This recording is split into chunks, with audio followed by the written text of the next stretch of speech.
Hello, sound iko fresh. Hello, mambo vipi? This is Dr. Hans again. Nimeona nizungumze na ninyi leo.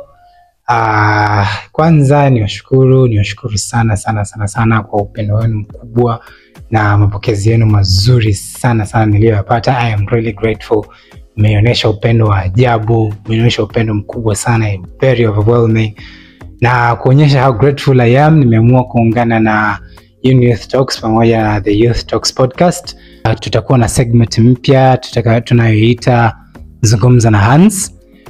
Kwenye hii segment tutakuwa na episode tofauti ambayo tutakuwa tunaongelea mada mbalimbali kuhusiana na albino, lakini pia inatuhusu vijana kwa ujumla. Itakuwa segment kitofauti kidogo kwa sababu nitawapa uhuru nyie kama marafiki zangu, watu mnaonifuatilia na mnaopenda kujua zaidi kuhusu mimi. Nitawapa uhuru wa nitumia mada ambazo mngependa kuzisikia kwenye hii segment. Kuhusiana na hii segment, nini ningependa msikie, nini tungependa tuongelee.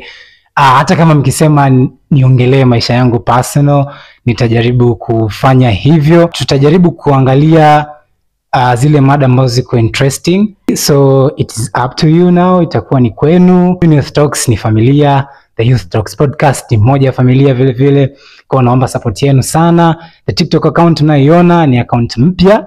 Ni kwa sababu ya upendo wenu na mapokezi yenu ndio nifanye nifungue account TikTok. Nilikuwa sina account hapo mwanzo. Account ya TikTok ni jina Hans Vincent 99, Instagram Hans Vincent 99 pamoja na Facebook jina hilo. Naomba mnipe support yenu, ni follow kadri mwezavyo, fuatilia hii segment. Natumaini tutajifunza mengi sana.